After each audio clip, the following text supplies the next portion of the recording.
Okay, so the last thing we learned at the bottom of Chafala from the base, the Gemara quoted a pasuk. The Gemara said, "Shechurais ka'orev," and one shot that the Gemara learned is who will be able to understand and absorb all the secrets of the Torah. Those who are mashkim ma'arav alein lebeis medrash, those who come early in the morning to learn and stay late at night. Rabba Omar, Misha Mashkir, Panav Alein Koir. Someone who tortures himself so much to understand Torah that his face becomes black like that of a raven. Rava Omar, and this is highly controversial, is B'mi Shemesim Atzmai Achzori Al Bonov Al Bnei Koir. Rashi tells us that the Oiriv doesn't feed its own children. That's why it says in Tehillim, the Rebbeinu Shalom has to make worms go into the mouths of the baby oirevs because otherwise they would starve to death because their parents don't take responsibility for their parnasa. So that's how one must behave in order to learn Torah. Ki hoder of Adavar Masna have a ka'ozul beirav. He was leaving his family to go learn in yeshiva. Amra leidevisu. His wife told him, "I don't understand. Yinuka didoch my avidlu. I know you don't care about me, but your kids. How could you just ignore them? They're going to starve to death." Amrullah, he told her, "Mi shalini kurmi bagma." So Rashi says, "Are there no reeds left in the swamp? Cut them down and let them eat vegetables." Kurmi yerokas lishnachrina gemi lach. It was some type of grass. Kiakart lahura kicha. This bay, if you cut off the soft grasses, the tachnila, you grind it, above the rifta, you can even make bread. So why do you need me to support you? Why don't you just cut grass from the forest? And that's what you serve our children. So at first glance, this sounds very, very cruel. So how do we understand what Rav Ada Bar Masna did? So Rav Elvin spoke out. I don't know who he spoke out from, but it says in the Gemara Kedushin that pay base on the Rav. Very interesting halacha. It says Reb Shimon ben Elazar Omer, "Ra'isim miyamecha chaya va'oif sheyesh lam omnus." Did you ever see a chaya or an oif that had a profession, that had a job? And they seem always to be able to find what they need to eat, and they don't have a job. So if you think about it, all of the chayos and the oifos that the Rebbeinu created, they're only made to service mankind. And I was created to do avodas Hashem.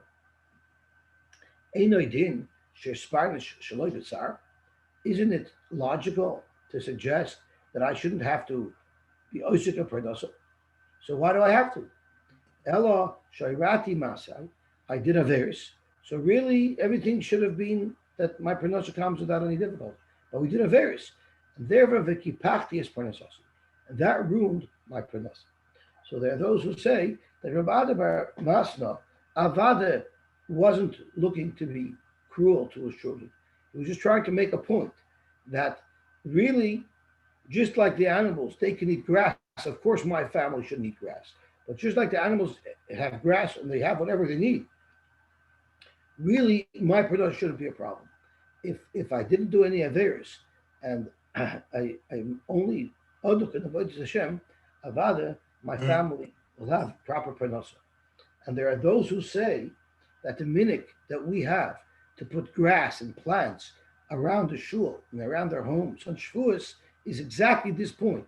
To hammer home this point that all parnasa comes from the Rebbeinu Shalom, and if we didn't do averis and we were totally aduk in Torah and mitzvahs, we would have our parnasa available to us like money in the streets. We would have unlimited parnasa, and it would be available just like it's available for the behemoths and chayes. And he goes one step further, and he says that it's brought down that on Shavuos they're nidonim al peiros.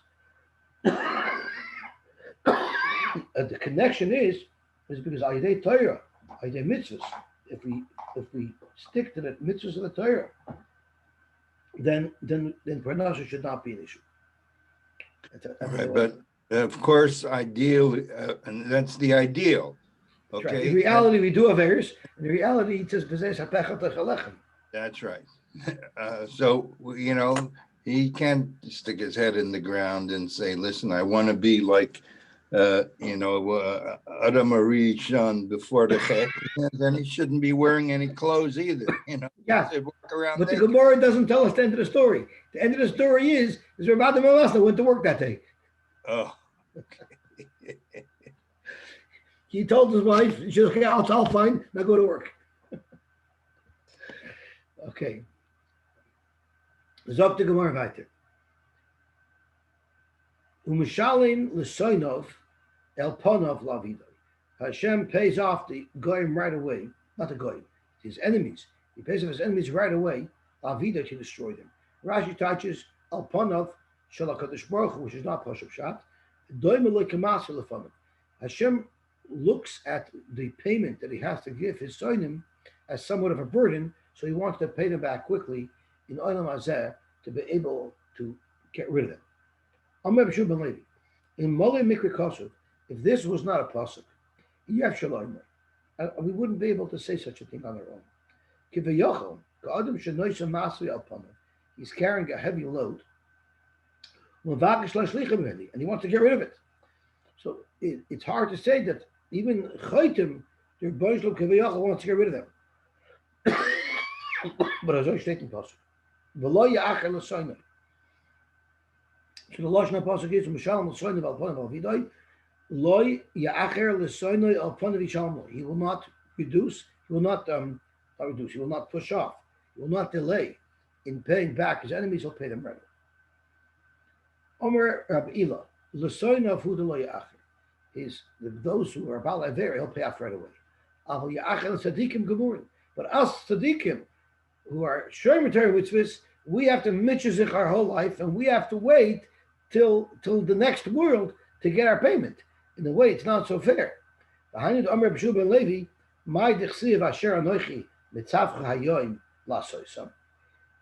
from there that hayoim lasoisam. Today you have to work. Don't push it off for tomorrow. Tomorrow it's going to be too late. Rashi says shalachim misa lasud lovoi in bolakayim mitzvahs. If you want a way to do mitzvahs till when you're resting in peace, einim oil. That those mitzvahs don't work for you anymore. Now is the time to gather mitzvahs. Don't wait for tomorrow. So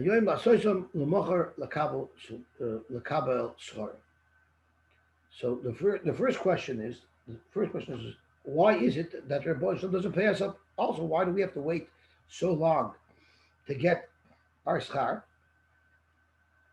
So the Chavetz Chaim says, it says Asher Yasa Adam V'Chai Bohem, and the Gemara Kedusha tells us that Schar Mitzvah B'Hal Maleka. So Zok the Chavetz Chaim, the problem is if you get a 50% off your gas, you could go and redeem it at 7-Eleven. You can go and redeem it at your closest gas station. If you get an Amazon gift card, you can go and redeem it on Amazon. But if you have a gift card from the King himself, from the Rebbe himself, that's of such a high value, you can't just redeem it at any variety store.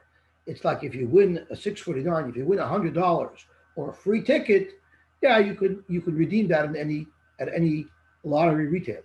But if you win the jackpot, then you have to go to the main office to get your check. And nobody wants to get to that main office anytime soon. So sure, we have a lot waiting for us, but we're not in a rush to get there. But that's the only place where we could redeem the jackpot, and all of our mitzvahs are like jackpots.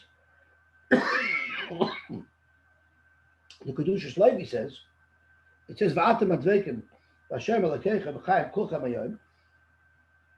By being oisik in mitzvahs and Torah, we become dovik in the Rebbeinu Shalom. And the connection that people have to the Rebbeinu Shalom, the feeling of that connection, that is in and of itself a schar. So really, tzaddikim do get remuneration even in this world, because the feeling of closeness that they developed, that they have with their Rebbeinu Shalom, is schar in itself. Then he said over a very beautiful Rebel is a very beautiful shtickle. I'm sorry, I didn't record all the names. There's a medrash that says that Kol Ma Sha'oichlin Yisrael Ba'olam Hazeh, anything that Klal Yisrael benefits in Olam Hazeh is b'shvil emunah. It's because of their emunah. Now, in the way you have to ask, we have a halacha that you're not allowed to delay paying somebody. It says b'yoymei titein tzchorei. So how could the Rebbeinu Shalom delay paying us? Why isn't he sticking to his own rules of b'yoymei titein tzchorei? So based on what we said yesterday, that the day for a minute for Hashem is 1,000 years, he's still within that day. But what I want to say is that the halacha of b'yoymei titein tzchorei, shalom pula socher, that's only if you directly hired an employee, you must pay them that day. But if you have agents and brokers that hire the employee for you, then you're exempt from Leisalim to Ulasacher. So if you have employees that are doing the hiring, then you're exempt from the mitzvah of Yom Kippur, from the Aver of Leisalim to Ulasacher. I think it applies to a day laborer that mitzvah. It's not Somebody referring to contract worker. That's right, not somebody who's got, working on a permanent I level. believe they say that as well. That's right. So it says in the Medrash, Torah Tziva Lanu Moshe. There's 613 mitzvahs in the Torah, and it says Torah Tziva Lanu Moshe. Problem is Torah is not gematria 613. Torah is gematria 611. So they say that Anoichi and Lo Yiyah, which really are the mitzvahs that represent Amunah, that under Avodah Shalom, there should be no other Avodah Zaros for you. That's Amunah. All the other mitzvahs of the Torah was Torah Tziva Moshe. 611 out of the 613, the Avodah Shalom didn't directly tell us. It was through Moshe Rabbeinu. But the two mitzvahs of Amunah were directly from the Shem. So that's pshat in the Medrash, that it says, because Amunah, the Rebbeinu Shalom has to pay us. All the rest of the mitzvahs, the Rebbeinu Shalom told us through Moshe Rabbeinu, and therefore he's exempt from B'yom Titin Tzchorei. It's a cute chap. Okay. Zok the Gemara weiter. Amar Pchagi, B'tem Reb Shmuel B'Nachmeni. My Dichsiv, it says in the pasuk, Erech Apayim. Now, what's that Apayim? It's Erech Af Mibayim. And Rashi gives more clarity. Rashi's Apayim is mashma ponim bein soichos, sai when Hashem is happy with us, bein zeumois, sai when Hashem is not happy with us. Apayim soichos marich, even the benefits Hashem schleps out. Uma'achar l'tzadikim lost lava, and he delays the tzadikim lost lava. V'apayim zeumois, and the angry face. March l'Rishoyim. Again, he extends it for Rishoyim. And he puts off their Piranias. So the question is, I understand that Hashem pushes off the Piranias, but what happens to Erech Apayim on the Erech Afmi Boile? Erech Apayim Tzadikim, Erech Apayim Rishoyim. Hashem even pushes off the Matanas Toivus because we only get back paid in Olam Haba. There are those who comment on this Gemara. I understand that the Rebbeinu Shalom holds our schar in Olam Haba, but apayim is a nusach. It's a connotation of anger. Hashem withholds his anger. So how do you use the word apayim when it comes to Hashem delaying giving us schar? It's just the erech af for those who are doing averis. Hashem pushes off punishing them, and then it's just erech schar. The word apayim in and of itself has a connotation of a piranhas. So there are those who are masbir that even people who do mitzvahs, very rarely do we do mitzvahs with the complete kavanah. Or tzaddikim, the Rebbeinu gives everybody a potential. The Rebbeinu gives everybody special skills and special talents. And most of us don't fully exploit and use our talents to do avodas Hashem. So Erech Apayim is Hashem is upset, but nevertheless he continues to extend even tzaddikim's opportunities to do good and to maximize and fully exploit all their talents in the Avodah Hashem. Rabbi Yehuda Omer, Ad Beis Hasayim. So now we're going to get back to real Eruvin. So Rabbi Yehuda said that the maximum size of Pasei Birois would be Beis Hasayim. Beis Hasayim, we said, is 5,000 square amas. So a Beis is 50 by 50. Beis Hasayim is like the area of the Chatzar Mishkan, which is 50 by 100, which was in fact a rectangular shape, but 50 times 100 is 5,000 square amas. And that's the maximum area that you can encompass with Pasei Birois. So Frek Gemara, Iboilu, this maximum size that Rabbi Yehuda refers to, is it bar upasin kamar? Does he mean the maximum size of the perimeter of this semi-enclosure? Maybe he means the maximum size of the bar of the pool is Beis Hasayim, but you're still allowed 2 amis of extra perimeter all the way around, like we said, to accommodate the rosh of a of animals that are coming to drink from that pool. So that is the shaila.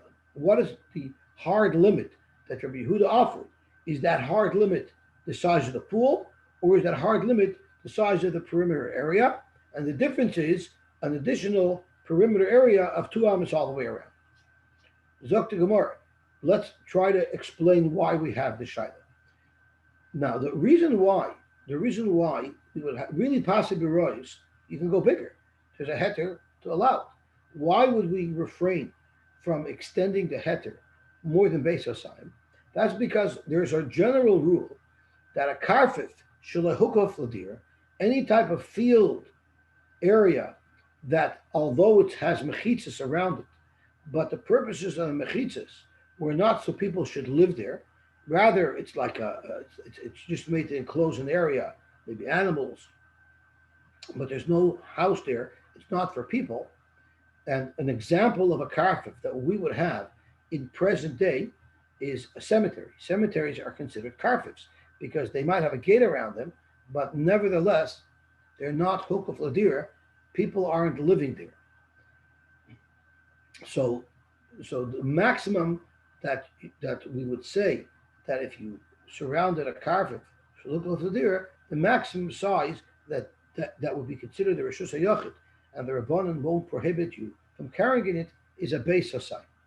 So we're afraid that you're going to draw a parallel between these Pasei Birois and the karfif, and because of that, we're limiting the size of the Pasei Birois, so people shouldn't make a mistake and say, hey, if the Pasei Birois can be bigger, why can't my karfif be bigger?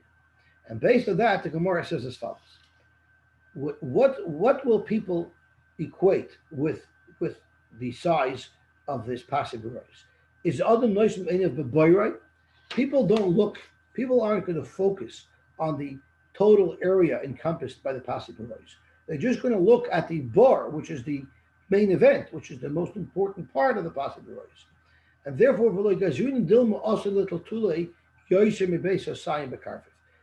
even if the perimeter of the Pasei Birois were a little bit bigger than Beis Hasayim, they're going to focus, people who look at the Pasei Birois are going to focus on the pool of water. And as long as the pool of water is not greater than the Beis Hasayim, people aren't going to carry in karfifs that are greater than the Beis Hasayim. Therefore, when Rabbi Yehuda limited it, he limited it the bore size, not the perimeter size. People are going to look at the real perimeter. If the real perimeter is more than Beis Hasayim, then they might also carry in a karfif. Shalahukah fladira, yoshim Beis Hasayim. Therefore, because we don't also lechlufe, yoshim Beis Hasayim bekarfif.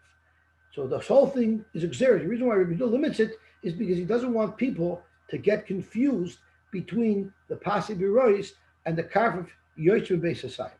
So this is a little bit of an interesting thing because even a karfif, shahukah fladira, yoshim Beis Hasayim, I believe it's only midrabanan anyway. But nevertheless, Rabbi Yehuda wants things to be clear. He doesn't want confusion, so he decided that when he's allowing Pasei Birois, he's going to limit it to Beis Hasayim. So this is the shaila. Are we limiting the pool size to Beis Hasayim? Is that what Rabbi Yehuda is doing? or is Rabbi Yehuda limiting the entire perimeter to base aside? Toshma, Kamahain Mikuron. What is the minimum size? And we're quoting from our mission. What is the minimum size that the possible rice could be? It's Kadev Rosh Aruba Shapur.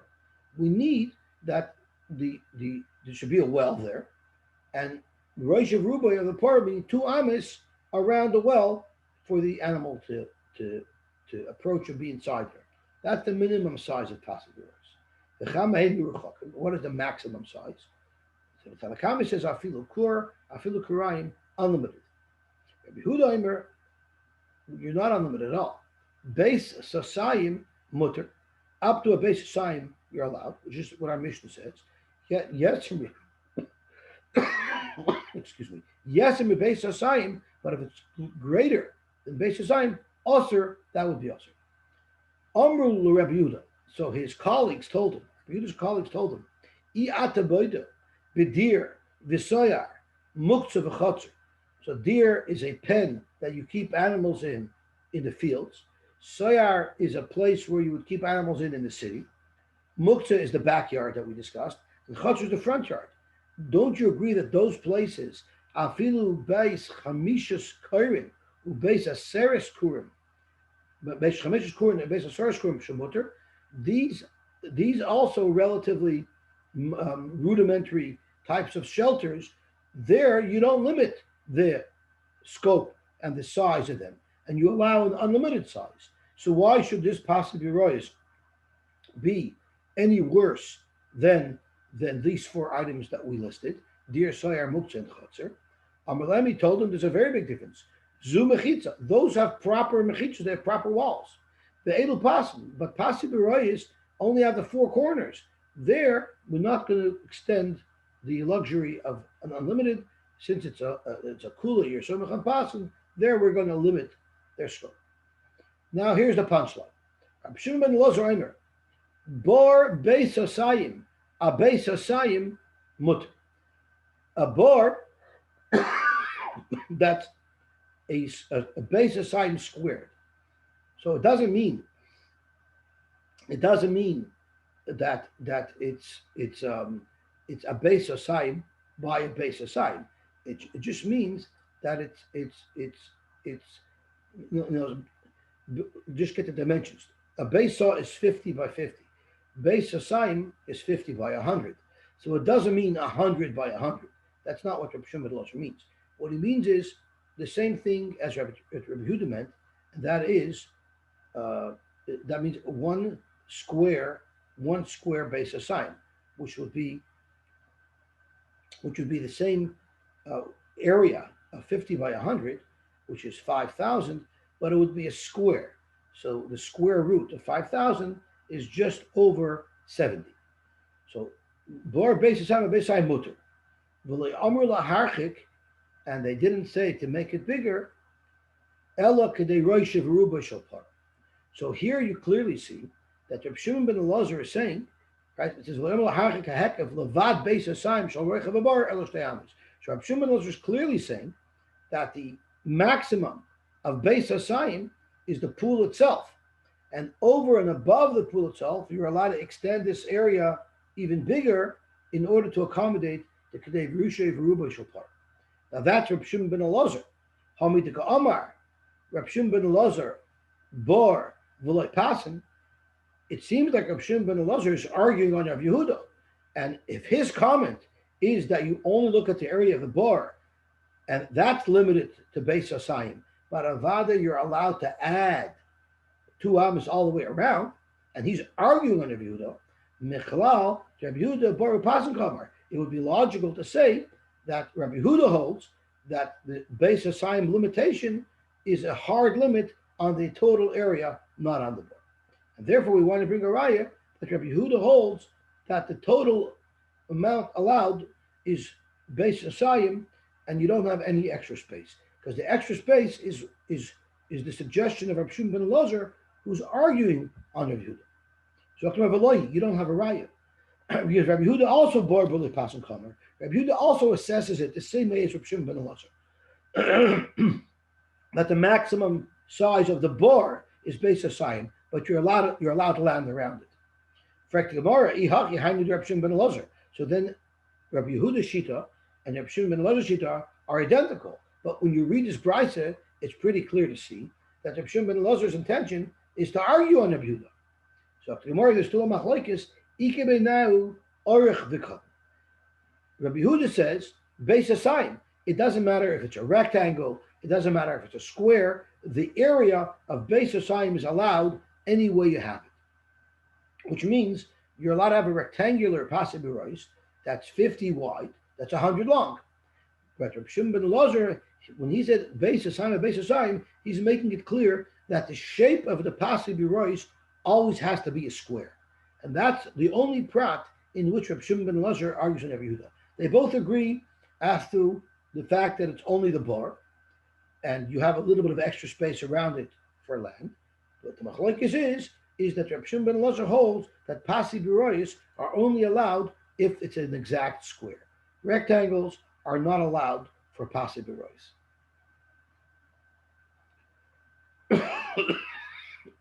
Sorry.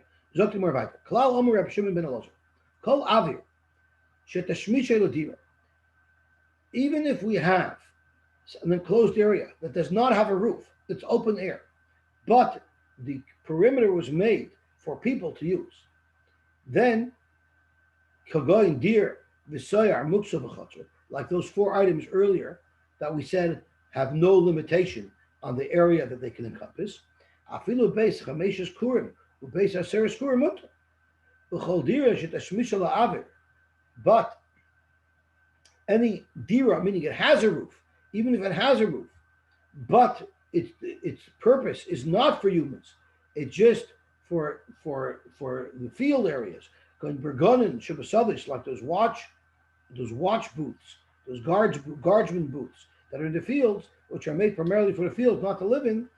They're limited to Beis Hasai Mutter, yes, Beis Hasai Moser. So the point that Reb Shimon ben Elazar is trying to make is that you don't focus on if it has a roof or not. That's not relevant. What's relevant is A, that it has walls, and B, what the purpose of the enclosure is for.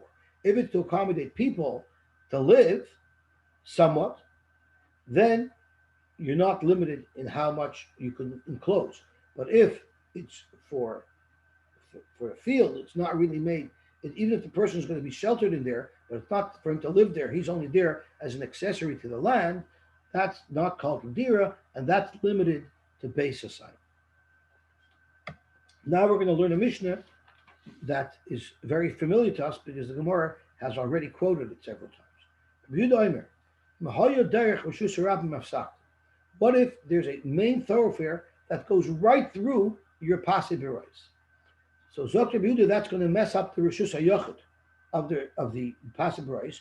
It's going to create a breach in between the four walls, and therefore you're going to have to create a path for the rabbin to go around, to divert around the Pasei Berois. Otherwise, it'll mess up the Pasei Berois. But the Chacham say, it's not necessary. In other words, the Derech HaRabbim will not be able to damage, even though not physically, they won't be able to damage the effectiveness, the effect of the pirois, of the partitions that you made.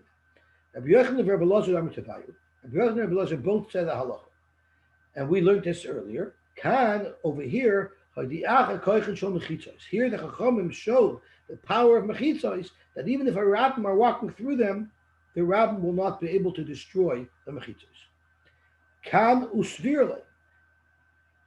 Here the Chachamim are saying the strength of the mechitza, and Rabbi Yochanan seem to agree with the Chachamim that the fact mechitzos are powerful and cannot be easily destroyed by a rabbin walking through them.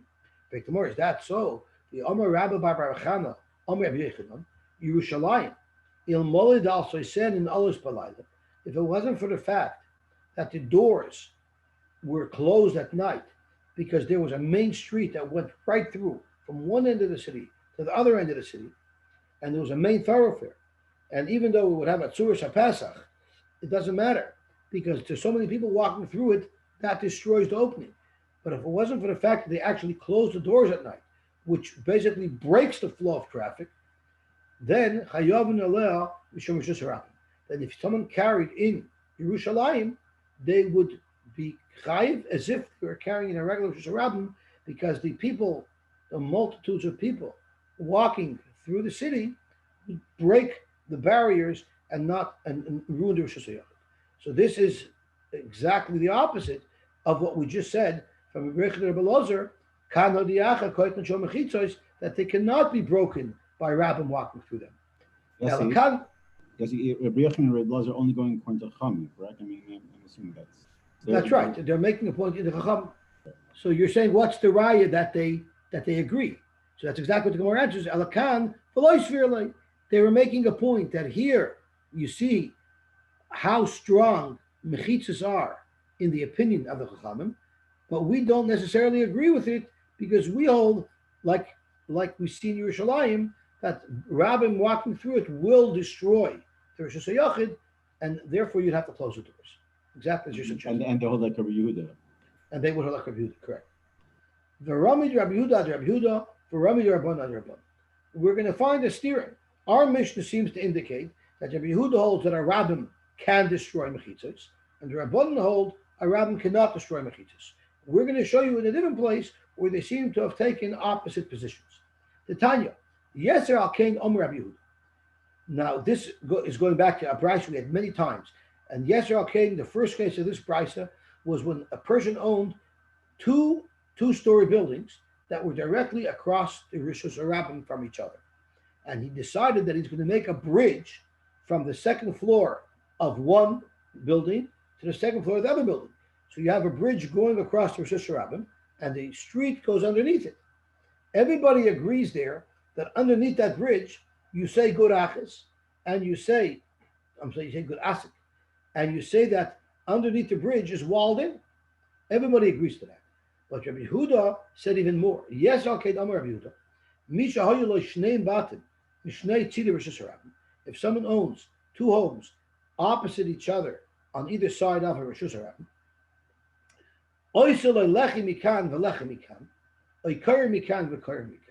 either he puts a little post up on either end of his home, or he could put a beam across the street from one house to the other house, and that would enclose the area in between the two homes. Even though there's people walking through there, it's Rishus Harabim, but halachically that would make it into Rishus HaYachid. And now he'd be allowed to carry as if it was a Rishus HaYachid, because it is a Rishus HaYachid, he can carry in there. To that, the Chachamim answered back, Amru Loi, Ein Ma'arvin Rishus Harabim Bekach. You can't make an Erev in Rishus Harabim like that. It wouldn't work. So here it seems that Rabbi Yehuda held that the Rishus Harabim barging through would not ruin his Rishus HaYachid, and it's the Chachamim who held that it would ruin, which means they've taken exactly the opposite position as they have in our Mishnah. Kasha Rabbi Yehuda ad Rabbi Yehuda. Kasha Rabban ad Rabban. To steer in both. So Rabbi Yehuda ad Rabbi Yehuda like Kasha. Hasam digishtei mechitas mal Yosy. In the case of the two houses, one's across the street from the other, you have two proper mechitzas. And Rabbi Yehuda might hold that two mechitzos are enough midairaisa to create a Rishus HaYachid. So the other two mechitzos are just for a hecker. But you have two proper mechitzos. When you have two proper mechitzos, then the rabbin walking through it will not ruin it. But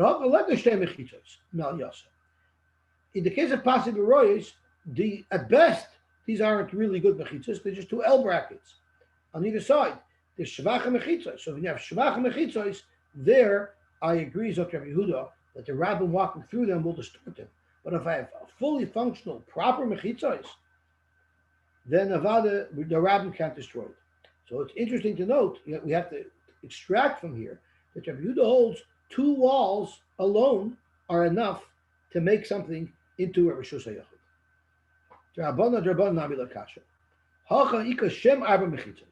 By Pasib Rosh, it's better, because we might not have physical four walls, but you have lomdish of four walls.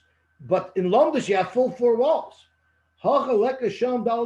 There, Yeah, you might have two real walls, but you don't have four real walls. You don't even have four halachic walls.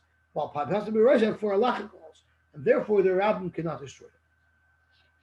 Amar Rabbi Yitzchak bar Yosef, Amar Rabbi Yochanan, Eretz Yisrael ain't chayov neler mishum Yisrael. Nowhere in Eretz Yisrael would you ever be chayiv for carrying a Rosh Hashanah, because the whole Eretz Yisrael is a Rosh Hashanah. Why is that? Yosy Rav Dimi, the Amar le Hashmaitza. Rav Dimi said over this halacha. Amar le Abaye le Rav Dimi. So Abaye told Rav Dimi, my time, what is the reasoning why all of Eretz Yisrael is considered halachically a Rosh Hashanah? So the Gemara, Ilema Mishum. Now I'm going to need some help over here from those who understand Israeli geography. Ilema Mishum the Makavla Sulma de Tzur Mehachkisa. On the one side of Eretz Yisrael, you have the ladders of Tzur.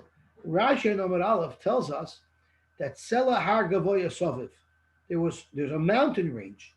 There's a mountain range that acts as a barrier to one side of Eretz Yisrael. Lalas Berlet Yisrael. V'Gavoya Yutvachim. So I'm not sure what mountain range the Gemara here is referring to. And then on the other side, that's Mehachisa, Umachtana together Mehagisa.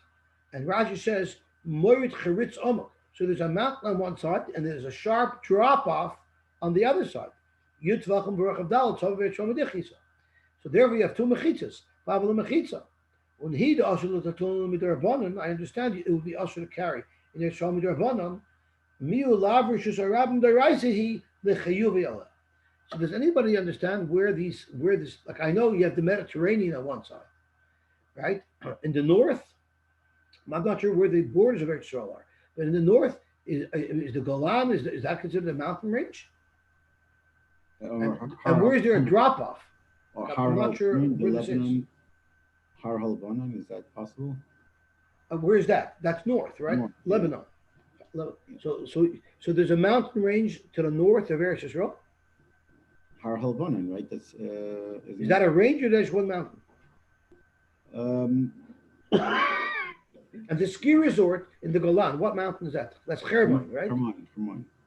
So there's a mountain range that stretches from Haifa up through Tzvas to the so Kinneret. It travels northwest.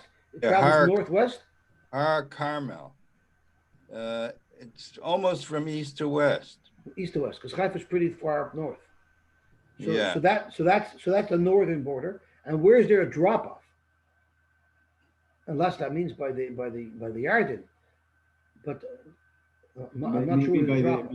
If you go down like the Jordan Valley drops off. These huge cliffs over there. I mean going down to maybe down Be'er Sheva over there. There's like this. I don't know. The Star Gold Bluffs. These were too big. You're talking about on the east side? I don't even know what side you're talking about. Okay, so far the north side you seem to say has a mountain range. But also I think there's also mountain ranges on the east side also, right? In Jordan, there's some mountain ranges over there. Yeah, it's called the Hare Moab or something like that. Yeah. Right. So the whole Jordan Valley is surrounded by mountains. Right. So maybe it's the valley that we're referring to as the Machtana together, and maybe the Sulam de Tzur is referring to the east-west mountain range. So maybe it's those two walls. Mm. Yeah. What about on the south? No. So we're talking here that two walls are enough. Oh, two walls. To make something into a Shusayachim. Like we just saw in Rabbi Yehuda, that two barriers is enough to make it into a Shusayachim. So that makes sense. So you have the North Mountains, you have the East Mountains, and you have the water on the other side. So that it sort of encloses. Well, the water doesn't really work because the water is a beach, and the beach doesn't have the Telam It's not a Sarat Tvachim within Daled Amos. So it makes sense that we have these two barriers.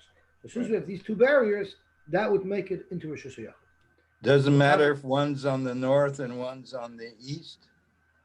Actually, we're going to see for Keret. The Rabbanan didn't agree there, but the Ritva says over here it might be better because they're perpendicular. If the two barriers are perpendicular to each other, which means they join at a point, that's better than two barriers that are across the streets from each other, like the walls of the houses in Yehuda's case. So that actually plays into our advantage. So if those natural barriers you consider enough to say that Eretz Yisrael cannot be Rosh Hashanah, well then Bovel Nami Hamakav La Pras Mehachkisa. It has the Nahar Pras, which is the Tigris River on one side, and the Diglas Magisa. There's the Tigris and the Euphrates. Pras is the Euphrates, and Diglas is the Tigris. So you have two rivers. And once we're talking about surrounding, the Chul Almanami Makivu kindness. Every continent is surrounded by the oceans. Zok Gemara, so that cannot be why. So the halacha was set over from Rabbi Yitzchak by Yosef Amar Rabbi Yochanan. So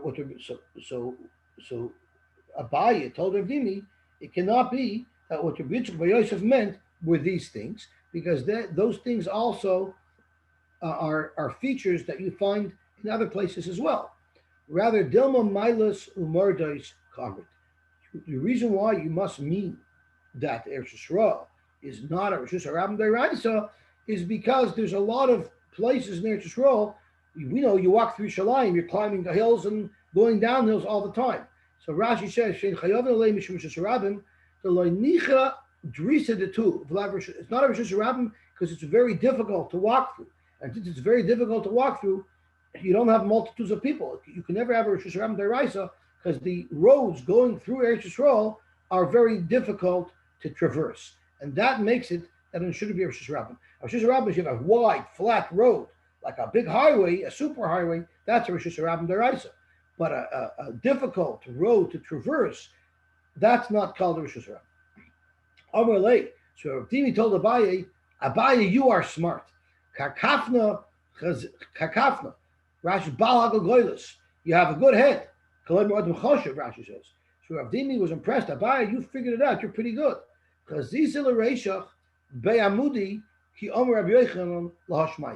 I saw your head amongst the pillars in the Besmedrish. Rabbi Yochanan said this. Now, Abaye was born after Rabbi Yochanan died. So either it means that you're such a smart guy, you were able to figure out the true understanding of Rabbi Yochanan, even though you weren't really by Yeshir. That's one shot. The other shot is your Rebbe Rabbah, he actually was in attendance at this Shir of Rabbi Yochanan. I saw your Rebbe there, and clearly you learned well from your Rebbe, and you were makabel the Torah good from your Rebbe. So that's why the reason why Yerushalayim is not a Rabbi Deraisa is because of the difficulty in traversing its roads. Itmar I'm not sure what that new train link from Yerushalayim to Tel Aviv, I'm not sure how that impacts things. Itmar Nami, ki also Ravin, Amar Rabbi Yochanan, V'ramila Amar Rabbi Vo, Amar Rabbi Yochanan. Mailais Umordai Sheva Eretz Yisrael, Ein Chayavin Aleim Mishum Rishus Harabim.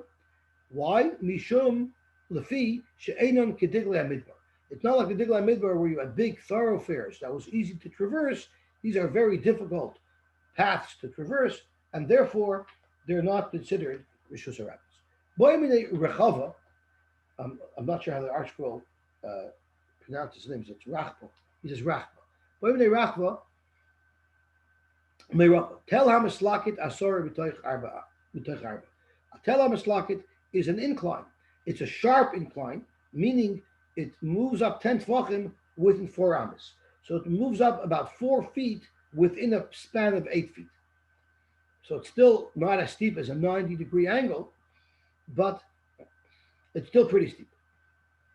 However, but many people walk right over it, meaning you have a rabbin that's sort of negating the effect of this incline. Would you be mechayiv al rishus rabbin? Meaning, do you say the fact that the rabbin walk up and down this incline, that it's mevatel as a wall, and therefore the area enclosed by this tel hamaslakit would be a rishus harabim, or maybe not. So talk to the more. Aliva de Rabbanon, according to the Rabbanon of Yehuda, loy teboilach. There for sure I don't have a shayla. Hashta, ma hosam, the nichet shmishe, madich Madich by the Pasib Royes. The Nichad Shmishay. It's easy to walk right through the Pasib Royes. It's flat land. Amri Rabbanon, like Asu Rabim, Mavati La Mechitza. They said the fact that people are walking through the Pasib Royes has no negative impact on the walls. Hacha, when you have to climb up a sharp incline, where even if people, even if the masses are climbing there, it's definitely not as easy. It's definitely more of a barrier than Pasib Royes. Like Kolshagain, surely the Rabbanon would agree that here it's not a problem in Rosh Hashanah. So Rava told Rachba, the shayla that you're asking me must be aliba de Rabbi Yehuda. You want to know what Rabbi Yehuda would hold. My maybe by Pasib Royes, the reason why the multitudes nullify the mechitza is because it's very easy to walk through. But Hacha tell him it's lakit, where it's difficult to walk through. Hacha maybe like also Rabim umavata mechitza. Oidilma, that's one side of the shayla. Oidilma, the other side loishna. It doesn't make a difference since the Rabbim are boykin boy, it ruins the mechitza. Amalai told him, Chayav, the Rabbim, according to Rabbi Yehuda, Rabbim walking over mechitza will mimevatel the Rishus HaYachid, and even if it's so difficult them to go, even though it's such a difficult trip to climb up that incline that you actually need a handrail or a rope to help you get up. So it's so difficult to traverse, yet still, according to Rabbi Yehuda, the people going there will be mevatel the mechitza, and the area enclosed by this telam slaket will be considered the Rosh Hashanah. So Rava asked Rachba, that you're passing, Rachba asked Rava, that you're passing to me, that the mechitzas are bottled, are you saying even if it's oil of a chevel, even then will the mechitzas be bottled? Rava said, in.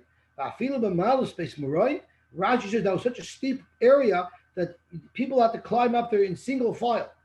Even there, where it's so incredibly difficult, even there it's called Rabbim Boykin Boy according to Yehuda, and they mevatel the mechitza. Amalyin. He said yes. Ezo effect the word. Chatzer shar Rabbim nichnasen lo bezu. V'yotzim zu. A chatzer that people go in and out. People walk right through it. We had this price before, and the rise of passions Rishus Harabim l'tuma. Lagabe tuma Rishus Harabim, meaning a suffix tuma found there would be considered tahar, but Rishus Hayachid in Shabbos it would be Rishus Hayachid in Shabbos. So now remember the shaila that Rachba asked would only be relevant according to Rabbi Yehuda. According to the Rabbanan, we said for sure it would be a good mechitza. So let's focus on this brisa. Mani, who's the author of this brisa? Ilemi Rabbanan. If it's the Rabbanan who hold that you can walk right through Pasib Rois and it won't ruin the mechitza, well, hashtu my house on the nichat shmishik ma'adich by Pasib Rois, where you can walk right through easily. Amir Rabbanan lo yasu Rabbanan muvat lemechitza. Hacha in this case, choto sharabim nechnasim la nichat shmishik. It's not so easy. It's not so wide open like the Pasib Rois are. Like again, surely it shouldn't be a problem, and surely it should be a Rosh Hashanah. So if that's the case, what's the chiddush of this brisa here? According to the Rabbanon, this brisa has no chiddush. Our Mishnah is a much greater chiddush. So it wouldn't have made sense for the Rabbanon to be the author of this brisa.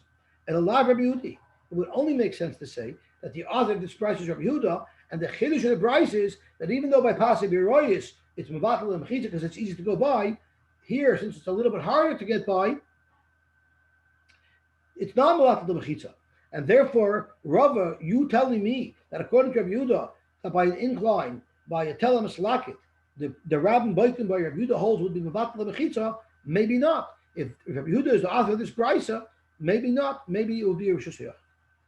Zakti Gemara, El La Rabbi Yehudi, it has to be Rabbi Yehudi. This is the Rabbanon. Of course, Rabbi Yehuda holds that this will be considered a Rosh Hashanah. What's the chiddush? The chiddush is Rosh Hashanah l'toma it's strichalei. There is no chiddush here that it remains Rosh Hashanah.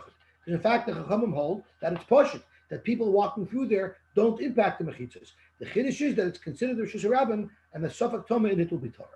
Tashma, mevuas hamafuloshes beboris besichin u'ma'aris.